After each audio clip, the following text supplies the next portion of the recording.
Hello दोस्तों, आज है 6 जून 2025 दिन शुक्रवार का, हिंदी तिथि ज्येष्ठ शुक्ल एकादशी। और आइए बात करते हैं आज के मुख्य समाचार, बड़ी खबरें, देश और दुनिया का ताजा अपडेट लेकर हाजिर हो गए हैं। आज का ये वीडियो भी बहुत ही ज्यादा स्पेशल होने वाला है। कर्मचारियों के लिए, किसान भाइयों के लिए, युवाओं के लिए, पढ़ने वाले बच्चों के लिए, आम जनता से जुड़े कई महत्वपूर्ण फैसले जानने वाले हैं। वीडियो में आपको बहुत मजा आने वाला है। काम की बड़ी खबरें, अपडेट जानकारियां देखने वाले हैं। पूरा वीडियो आप ध्यान से आखिर तक जरूर देखते रहिएगा, है ना। तो बिना टाइम विलंब के शुरुआत करते हैं आज की पहली बड़ी खबर। सबसे पहले आपको बताएं कि आज दुनिया के सबसे ऊंचे रेलवे ब्रिज का उद्घाटन होने वाला है। प्रधानमंत्री नरेंद्र मोदी आज शुक्रवार को जम्मू कश्मीर के ऐतिहासिक दौरे पर पहुंच रहे हैं। ऑपरेशन सिंदूर के बाद ये दौरा केवल सुरक्षा नहीं बल्कि विकास और कनेक्टिविटी का भी नया अध्याय लिखने जा रहा है। दरअसल आज पीएम मोदी यहाँ पर कुल 46,000 करोड़ की परियोजनाओं को राष्ट्र को समर्पित करने जा रहे हैं। पीएम मोदी आज चिनाब नदी पर बने दुनिया के सबसे ऊंचे रेलवे ब्रिज और देश के पहले केबल स्टे अंजी ब्रिज का उद्घाटन करेंगे। और इसके साथ ही पीएम मोदी कटरा से श्रीनगर तक वंदे भारत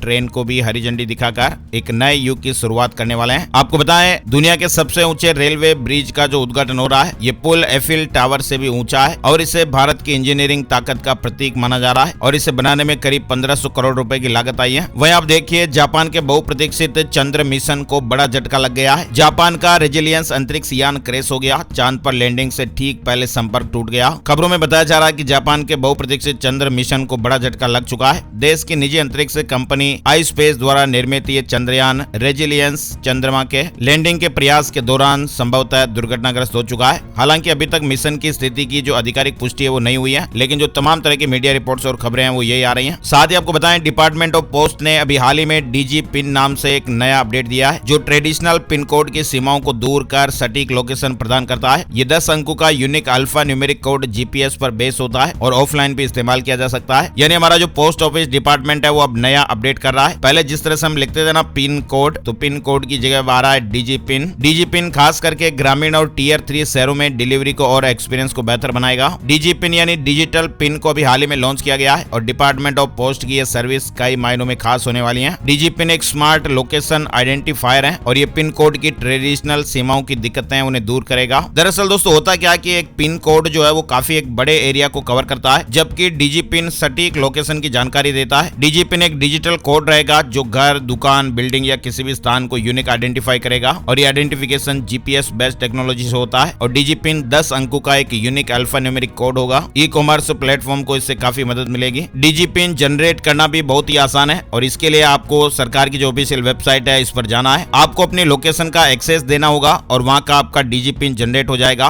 और आप 10 अंक के उस कोड को कॉपी कर सकते हैं और किसी से भी शेयर कर सकते हैं, तो वो आपकी जीपीएस बेस्ड लोकेशन हो जाएगी। चलिए अगली बड़ी खबर दिल्ली से आ रही है। दिल्ली सरकार ने बकरीद को लेकर एडवाइजरी जारी की है। कहा गया है कि सड़कों, गलियों या किसी भी सार्वजनिक स्थान पर कुर्बानी देना गैर कानूनी होगा और शिकायत मिलने पर तुरंत कार्रवाई होगी। सरकार ने केवल निर्धारित स्थानों पर ही जानवरों को ज़िबह यानी काटने, कुर्बानी देने की अनुमति दी है। सड़क, गली और अन्य सार्वजनिक स्थानों पर जानवरों को मारने पर रोक लगाई गई है। साथ ही एडवाइजरी के अनुसार गाय, बछड़े और ऊंट समेत अन्य प्रतिबंधित जानवरों की कुर्बानी देने पर पूरी तरह से रोक लगाई गई है। वहीं आप देखिए, अयोध्या में राम दरबार की प्राण प्रतिष्ठा हो गई है। सूरत के कारोबारी ने हीरे के आभूषण भी दान किए। अयोध्या के राम मंदिर में राम दरबार की प्राण प्रतिष्ठा हो गई। सीएम योगी आदित्यनाथ ने राम दरबार का पूजन किया और इसमें श्री राम, माँ सीता, तीनों भाई, लक्ष्मण, भरत, शत्रुघ्न के साथ हनुमान जी की मूर्तियां हैं। काशी के पुरोहित जयप्रकाश त्रिपाठी ने 101 पंडितों के साथ प्राण प्रतिष्ठा कराई। प्रधानमंत्री नरेंद्र मोदी ने भी गुरुवार को अयोध्या में दिव्य राम दरबार की प्राण प्रतिष्ठा के अवसर पर देशवासियों को शुभकामनाएं दी हैं। उन्होंने कहा कि भगवान श्री राम की जन्मस्थली अयोध्या एक और गौरवशाली क्षण की साक्षी बनी है। दिव्य राम दरबार की प्राण प्रतिष्ठा सभी राम भक्तों को श्रद्धा और आनंद से भर देने वाली है। पीएम मोदी ने कामना की है कि मर्यादा पुरुषोत्तम भगवान श्री राम सभी देशवासियों को सुख, समृद्धि और स्वास्थ्य प्रदान करें। चलिए रेलवे से जुड़े कुछ जरूरी अपडेट देख लेते हैं। भारतीय रेलवे ने प्रति मिनट 31,814 टिकट बुक करके एक इतिहास रचा है। भारतीय रेलवे ने बताया कि 22 मई को प्रति मिनट 31,814 टिकट बुक की गई और रेलवे के इतिहास में टिकट बुकिंग का ये अब तक का सबसे बड़ा आंकड़ा रहा है। अच्छा, इसके अलावा एक बड़ी खबर अब आ रही है कि अब ट्रेन में सफर करते समय अगर कोई फर्जी आधार कार्ड दिखाएगा तो वो बच नहीं पाएगा।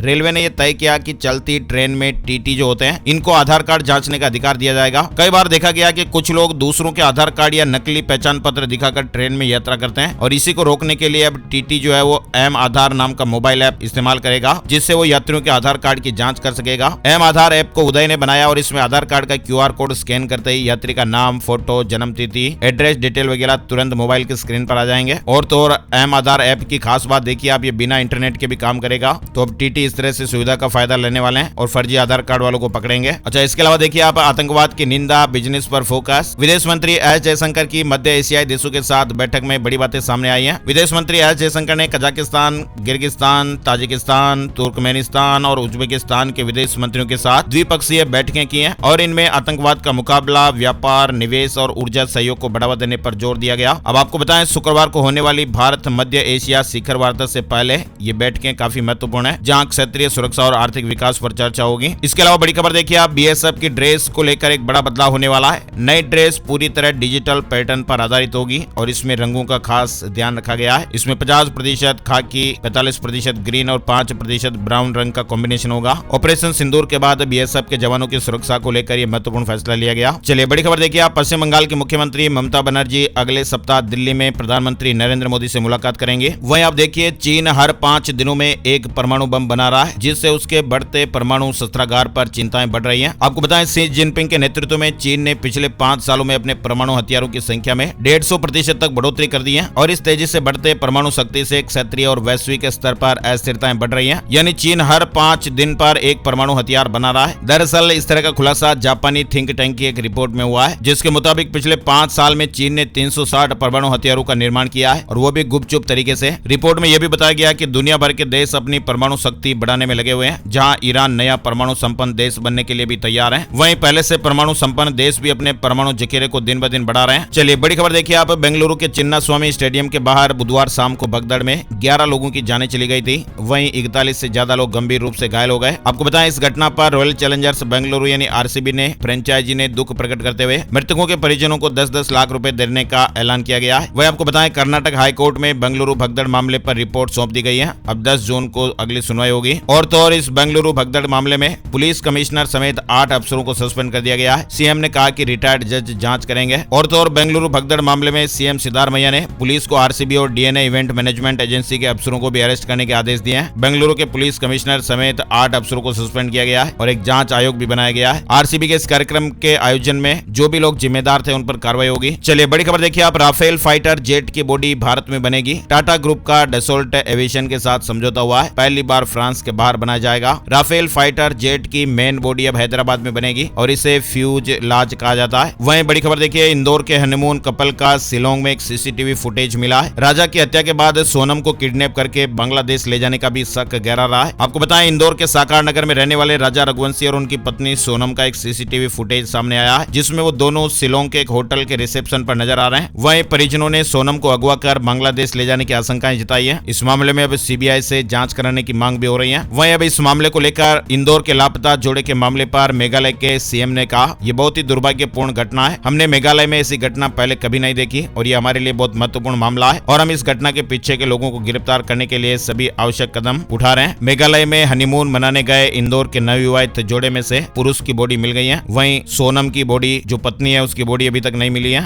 और अब बड़ी खबर देखिए आप, अब आम यात्रियों को तत्काल टिकट आसानी से मिलेगा। पहले 10 मिनट सिर्फ आधार ओटीपी से बुकिंग कर सकेंगे। कालाबाजारी खत्म होगी। अगर आप भी ट्रेन के तत्काल टिकट बुक करने की कोशिश करते हैं और हर बार नो टिकट अवेलेबल दिखाता है, तो अब तत्काल टिकट बुक करने की समस्या कम होने वाली है। रेलवे तत्काल टिकट बुकिंग में बड़ा बदलाव करने वाला है। जल्द ही टिकट बुकिंग के वक्त आपको ई आधार वेरिफिकेशन जरूरी होगा। रेलवे मंत्री अश्विनी वैष्णव ने सोशल मीडिया प्लेटफॉर्म पर इस तरह की जानकारी दी है। उन्होंने कहा कि इस तरह का नियम आने से जरूरतमंद और सही यात्रियों को कंफर्म टिकट मिल सकेगा। फर्जी आईडी, एजेंट की धांधली और बोट्स की बुकिंग पर भी लगाम लगेगी। आम यात्रियों को कंफर्म टिकट मिलना आसान होगा। वहीं बड़ी खबर आप देखिए, पीएम मोदी ने पीएम आवास में सिंदूर का पौधा लगाया। प्रधानमंत्री नरेंद्र मोदी ने गुरुवार को विश्व पर्यावरण दिवस के मौके पर पीएम आवास पर सिंदूर का पौधा लगाया। पीएम मोदी ने ट्विटर पर लिखा कि इस पौधे को प्रधानमंत्री आवास में लगाने का सौभाग्य मिला है और ये पौधा हमारे देश की नारी शक्ति के शौर्य और प्रेरणा का सशक्त प्रतीक बना रहेगा। आपको बताएं, सिंदूर का जो पौधा है वो एक खास पत्तेदार पौधा होता है जो धार्मिक और सांस्कृतिक महत्व रखता है और इसे शुभता और शक्ति का प्रतीक माना जाता है। ये पौधा पर्यावरण के लिए भी फायदेमंद होता है और अक्सर मंदिरों और घरों में लगाया जाता है और इसकी देखभाल भी आसान होती है। बड़ी खबर अमरनाथ यात्रा से जुड़ी हुई आ रही है। पहली बार पहलगाम बालटाल रूट पर जैमर लगाए जाएंगे। 58,000 जवान भी तैनात होंगे। 3 जुलाई से 38 दिन की यात्रा शुरू होने वाली है। यानी अमरनाथ यात्रा के काफिले की सुरक्षा के लिए पहली बार जैमर लगाए जाएंगे, जिसे केंद्रीय सशस्त्र पुलिस बल सुरक्षा प्रदान करेंगे। काफिले के गुजरने के दौरान सुरक्षा के लिए यात्रा के दोनों रूट और नेशनल हाईवे की ओर जाने वाली सभी सड़कों को बंद कर दिया जाएगा। केंद्रीय सशस्त्र पुलिस पुलिस बलों की 581 कंपनियां तैनात होगी, जिनमें लगभग 42,000 से 58,000 जवान शामिल हैं। बड़ी खबर देखिए, ऑपरेशन सिंदूर। भागवत बोले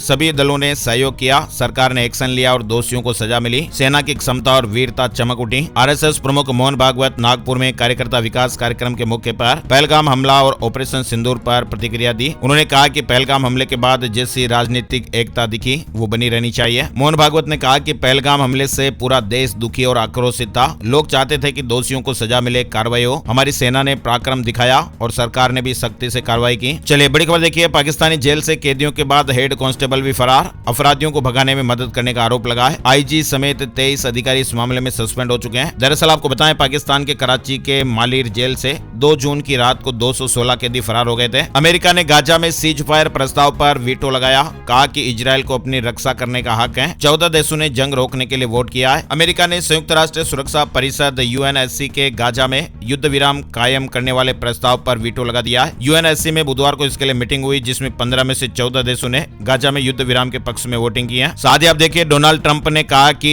एलन मस्क से निराश हूं, उनकी बहुत मदद की। अमेरिकी राष्ट्रपति डोनाल्ड ट्रंप ने गुरुवार को टेस्ला और स्पेसएक्स के मालिक एलन मस्क को लेकर नाराजगी जताई। एलन मस्क ने भी हाल ही में पहले ट्रंप के टैक्स और खर्च बिल की आलोचना की थी। वहीं टेस्ला के चीफ ने कहा कि डोनाल्ड ट्रंप एहसान फरामोश है, मैं नहीं होता तो चुनाव हार जाते। फिलहाल डोनाल्ड ट्रंप और एलन मस्क के बीच जुबानी जंग छिड़ी हुई है। अमेरिका में 12 देशों के नागरिकों की एंट्री पर बैन लग गया है। डोनाल्ड ट्रंप बोले कि खतरनाक लोगों से देश को बचा रहे हैं। 7 और देशों पर आंशिक रूप से रोक लगाई। अमेरिकी राष्ट्रपति डोनाल्ड ट्रंप ने 12 देशों के लोगों के अमेरिका आने पर पूरी तरह से रोक लगाने का आदेश जारी किया है। उन्होंने कहा कि यह कदम अमेरिका की सुरक्षा और लोगों की जान के हिफाजत के लिए जरूरी है और ये बैन 9 जून से लागू हो रहा है। इसके अलावा 7 देशों के नागरिकों पर भी आंशिक रोक लगाई गई है। ये इमिग्रेशन और नॉन इमिग्रेशन दोनों तरह के वीजा पर लागू होगी। चलिए बड़ी खबर देखिए, दिल्ली हाईकोर्ट ने कहा कि फीस नहीं देने पर धमका नहीं सकते। स्कूल सिर्फ कमाई का जरिया नहीं है। दिल्ली हाईकोर्ट ने गुरुवार को फीस नहीं देने के कारण 31 स्टूडेंट को सस्पेंड करने के मामले में द्वारका के दिल्ली पब्लिक स्कूल को फटकार लगाई है। जज साहब ने कहा कि स्कूल फीस नहीं देने पर बच्चों को धमकाया नहीं जा सकता। इस तरह की हरकतें मेंटल हैरेसमेंट के बराबर हैं और स्टूडेंट के आत्मसम्मान को ठेस पहुंचती हैं। कोर्ट ने कहा कि स्कूल सिर्फ कमाई का जरिया नहीं है। इसका पहला मकसद बच्चों को शिक्षा देना और नैतिक मूल्यों को विकसित करना है, न कि एक कॉमर्शियल एंटरप्राइज के रूप में काम करना। भले ही स्कूल अपनी सेवाओं के लिए फीस लेता है, लेकिन उसे सिर्फ कॉमर्शियल संस्थान के बराबर नहीं माना जा सकता। उत्तर प्रदेश पुलिस में अगले हफ्ते आएगी 23,763 पदों पर भर्ती। यूपी पुलिस में बड़े पैमाने पर भर्ती होने वाली है। डीजीपी मुख्यालय ने हाल ही में पुलिस भर्ती बोर्ड को कांस्टेबल के 19,220 और सब इंस्पेक्टर के 4,543 पदों पर भर्ती का प्रस्ताव भेजा था। भर्ती बोर्ड अगले सप्ताह इन पदों के लिए विज्ञापन जारी करने की तैयारी में है। अभी हाल ही में आपको पता होगा, मंगलवार को राज्य कैबिनेट ने उप निरीक्षक भर्ती में एज लिमिट में 3 साल की छूट को मंजूरी दी है, जिससे अब अधिक अभ्यर्थियों को आवेदन का अवसर मिलेगा। राजस्थान का मेनार और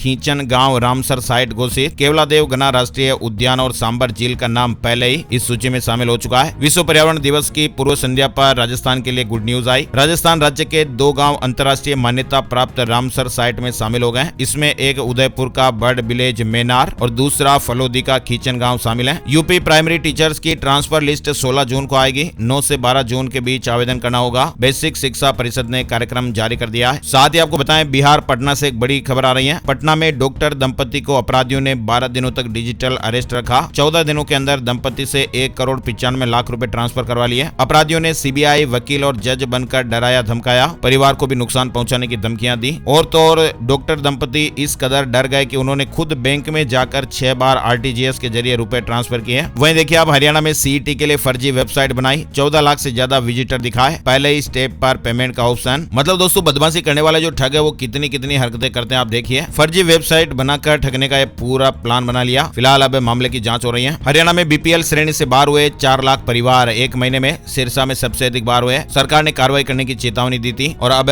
हरियाणा सरकार के इस एक्शन के डर से करीब 4 लाख परिवार खुद ही बीपीएल श्रेणी से बाहर हो गए। हरियाणा के लोगों के लिए गुड न्यूज आ रही है। अब शहरों में सिर्फ 3 दिन में प्रॉपर्टी कब्जा प्रमाण पत्र मिल जाएगा। हरियाणा शहरी विकास प्राधिकरण ने प्रॉपर्टी का कब्जा प्रमाण पत्र जारी करने की समय सीमा घटाकर 3 दिन कर दी है। वहीं जमीन सीमांकन के लिए 4 और डीपीसी प्रमाणन के लिए 5 दिन तय किए गए। वहीं कुछ और अन्य सेवाओं को भी सेवा का अधिकार अधिनियम में शामिल किया गया है। हरियाणा में शिक्षकों के ट्रांसफर ड्राइव को सीएमओ की मंजूरी। जेबीटी को भी इंतजार करना होगा। पहले चरण में पीजीटी, ईएस, एचएम के तबादले होंगे। हरियाणा से जुड़ी एक और बड़ी खबर देखिए आप। कच्चे कर्मचारी कर्मचारियों की नौकरी सुरक्षित करने के लिए एसओपी तैयार। हरियाणा कौशल रोजगार निगम के तहत लगे हुए 5 साल पुराने कच्चे कर्मचारियों की नौकरी सेवानिवृत्ति आयु तक सुरक्षित करने के लिए एसओपी तैयार कर ली गई है। साथ ही महिलाओं को 2100 रुपए मासिक भत्ता मिलना भी जल्दी शुरू हो जाएगा। वही देखिए, अब हरियाणा में कर्मचारी हड़ताल 9 जुलाई को प्रदर्शन, ओपीएस लागू करने समेत कई मांगे हो रही हैं। हरियाणा में कर्मचारी और मजदूर 9 जुलाई को हड़ताल पर रहेंगे। यह हड़ताल 10 केंद्रीय ट्रेड यूनियन और कर्मचारी संघों के फेडरेशन ने मिलकर बुलाई है। हिमाचल प्रदेश से बड़ी खबर में आप देखिए, सीएम सुक्खू ने कहा कि अस्पतालों में पर्ची पर शुल्क अनिवार्य नहीं। सीएम ने कहा कि यदि अस्पताल प्रबंधन सफाई और मेंटेनेंस चाहता है तो पर्ची पर शुल्क ले सकता है। अगर अस्पताल की इनकम है तो शुल्क जरूरी नहीं है। हरिद्वार में गंगा दशहरा पर भी भीड़ उमड़ी। हर की पौड़ी समेत अन्य घाटों पर स्नान के लिए बड़ी संख्या में श्रद्धालु पहुंचे।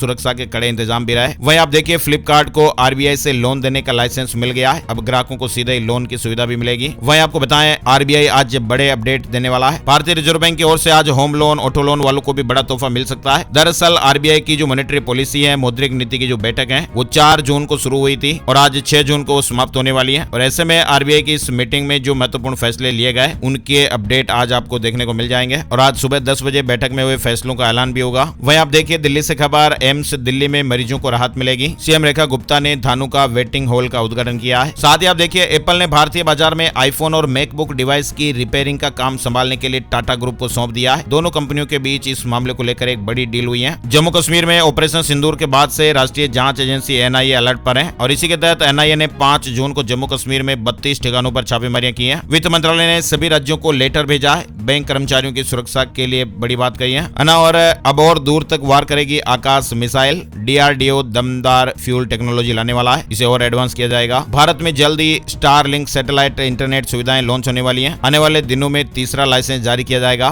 पहला लाइसेंस OneWeb को दिया गया था, दूसरा रिलायंस को दिया गया है और तीसरा लाइसेंस स्टारलिंक को दिया जा रहा है। दिल्ली सरकार ने 12वीं में व्यावसायिक शिक्षा लेने वाले छात्रों के लिए प्लेसमेंट अभियान शुरू करने के निर्देश दिए हैं। 900 से ज्यादा स्कूलों में चल रहे इस कार्यक्रम का उद्देश्य छात्रों को रोजगार के योग्य बनाना और उद्योगों से जोड़ना है। हिमाचल प्रदेश के 6 लाख स्कूली छात्रों को गिफ्ट देगी सुक्खू सरकार। जी हां, हिमाचल प्रदेश की कांग्रेस सरकार ने राज्य के 6 लाख स्कूली छात्रों को एक गिफ्ट देने की घोषणा की है। सीएम सुक्खू ने कहा कि इससे राज्य को ग्रीन स्टेट बनाने में मदद मिलेगी। सरकार ने राज्य के 6 लाख स्कूली छात्रों को स्टेनलेस स्टील की पानी की बोतलें देने का ऐलान किया है। दिल्ली विश्वविद्यालय ने शैक्षणिक सत्र 2025-26 के लिए पीजी और बीटेक प्रोग्रामों में दाखिले की अंतिम तिथि 9 जून तक बढ़ा दी है। उत्तर प्रदेश ऊर्जा विभाग ने फिर बढ़ाया एस्मा, 6 महीने तक हड़ताल नहीं कर सकेंगे बिजली कर्मचारी। उत्तर प्रदेश में अब QR कोड से भी वाहन चालान का भुगतान हो पाएगा। यातायात निदेशालय और स्टेट बैंक के अधिकारियों ने मंथन किया। पहले चरण में लखनऊ में परीक्षण होगा, सफल होने पर इसे पूरे प्रदेश में लागू किया जाएगा। बिहार में परिवहन विभाग ने नया नियम लागू किया है। वाहन चालकों को ड्राइविंग लाइसेंस और रजिस्ट्रेशन में मोबाइल नंबर अपडेट कराना अनिवार्य होगा। यानी मोबाइल नंबर अपडेट नहीं होने से प्रदूषण प्रमाण पत्र नहीं बनेगा, इसलिए ड्राइविंग लाइसेंस और मोबाइल नंबर अपडेट रखें। वाहन चालक को अपने ड्राइविंग लाइसेंस और रजिस्ट्रेशन प्रमाण पत्र में मोबाइल नंबर अपडेट कराना है। मोबाइल नंबर अपडेट होने के बाद ही किसी वाहन का प्रदूषण प्रमाण पत्र बनेगा। चलिए, बड़ी खबर आ रही है। हमारे भारतीय वैज्ञानिकों ने एक नया सिस्टम विकसित किया है जो बिजली गिरने से 3 घंटे पहले ही चेतावनी दे सकता है। ये सिस्टम इनसेट 3D सैटेलाइट का उपयोग करके बदलावों को भांप लेता है और ऐसे में भारत में अब बिजली गिरने से होने वाली मौतों को कम किया जा सकेगा। वैज्ञानिकों ने एक ऐसा सिस्टम बनाया जो बिजली गिरने से 3 घंटे पहले ही चेतावनी दे देगा और इस सिस्टम से किसान भाइयों और खुले में काम करने वाले लोगों को समय रहते सुरक्षित स्थान पर जाने का मौका मिल जाएगा। नेशनल रिमोट सेंसिंग सेंटर यानी NRSC के वैज्ञानिकों ने भारत के इनसेट 3D सैटेलाइट का इस्तेमाल करके ये सिस्टम बनाया है और ये सैटेलाइट 36,000 किलोमीटर ऊपर से ही वातावरण में होने वाले बदलावों को भांप लेता है। पहले के सिस्टम सिर्फ 30 मिनट पहले ही चेतावनी देते थे, लेकिन ये नया सिस्टम ज्यादा समय देगा। वैज्ञानिकों ने कहा कि इस सिस्टम की जो सटीकता है वो 75% से 85% तक है। आपको मालूम है, हर साल मानसून के मौसम में बिजली गिरने से भारत के कई लोगों की जानें चली जाती हैं। चलिए, बड़ी खबर कोरोना अपडेट में देखिए, दिल्ली में 5 महीने के एक बच्चे की कोरोना से जान चली गई। 4 राज्यों में एक दिन में 437 मरीज मिले। हमारे देश में भी 4,866 एक्टिव मामले हैं। मौसम और मानसून से जुड़े अपडेट भी देखिए। पूर्वोत्तर में बाढ़ और लैंडस्लाइड से 11 दिन में 49 लोगों की जानें चली गई। मध्य प्रदेश समेत 25 राज्यों में बारिश का अलर्ट। राजस्थान और ओडिशा के कई इलाकों में हीट वेव की चेतावनी भी है। हिमाचल प्रदेश में आज से मौसम का मिजाज बदलेगा।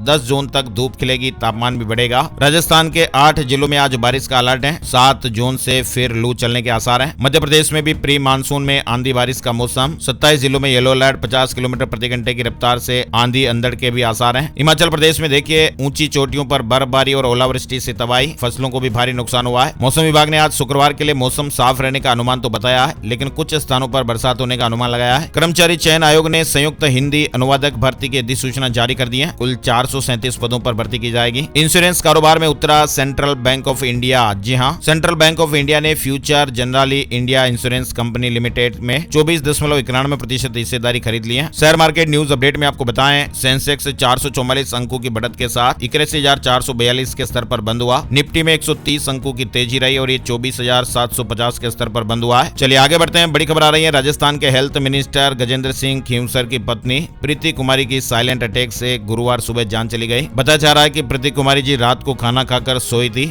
सुबह नहीं उठी तो परिजनों ने उन्हें उठाने की कोशिश की, लेकिन उन्होंने कोई रेस्पॉन्स नहीं किया। डॉक्टरों ने कहा कि प्रीति कुमारी को साइलेंट अटैक आया था। राजस्थान कर्मचारी चयन बोर्ड ने संशोधित कैलेंडर जारी कर दिया है, जिसमें कई भर्तियों की नई तिथियां जारी हुई हैं। कुल 44 भर्तियों की संभावित तिथियां शामिल की गई हैं। तो ये नया वाला कैलेंडर भी आप जरूर देख लीजिएगा। और करणी माता के श्रद्धालुओं को इंडियन रेलवे का बड़ा तोहफा। अब देशनोक स्टेशन पर कई ट्रेनें रुकेगी। झुंझुनू रोडवेज डिपो के मुख्य प्रबंधक समेत 24 कर्मचारियों को सस्पेंड किया गया है। 16 एम्प्लॉय 3 साल से बिना ऑफिस आए सैलरी उठा रहे थे। चीफ मैनेजर की मिलीभगत बताई जा रही है। वहीं कल वाले वीडियो में भी आपने देखा था, राजस्थान के कोटा में आईसीआईसीआई बैंक की एक महिला रिलेशनशिप मैनेजर साक्षी गुप्ता ने धोखाधड़ी से ग्राहकों के बैंक खातों से 4 करोड़ 58 लाख रुपए निकाल लिए। मैनेजर इन पैसों को शेयर मार्केट में लगाती थी। करीब 2.5 साल से घोटाला चल रहा था। साथ ही आप देखिए, प्रॉपर्टी खरीद में नहीं हो सकेगा काले धन का इस्तेमाल। 2 लाख से ज्यादा का कैश लेन देन किया तो कार्रवाई। आयकर विभाग को जानकारी देना भी जरूरी। राजस्थान में प्रॉपर्टी खरीद में काले धन के इस्तेमाल पर रोक लगाने की तैयारी है। सुप्रीम कोर्ट के आदेश के बाद राजस्थान सरकार ने ऐसे लेन देन के खिलाफ एक्शन को लेकर आदेश भी जारी कर दिया है। दरअसल सुप्रीम कोर्ट ने कहा था कि अब किसी भी व्यक्ति, संस्था, अदालत या रजिस्ट्री विभाग द्वारा 2 लाख रुपए से ज्यादा का नकद लेन देन करने पर इसकी जानकारी तुरंत आयकर विभाग को देनी होगी। नए नियमों को तोड़ने पर न सिर्फ संबंधित व्यक्ति बल्कि जिम्मेदार अधिकारियों पर भी सख्त कार्रवाई की जाएगी। अमेरिका और यूके के टूरिस्ट राजस्थान के दीवाने।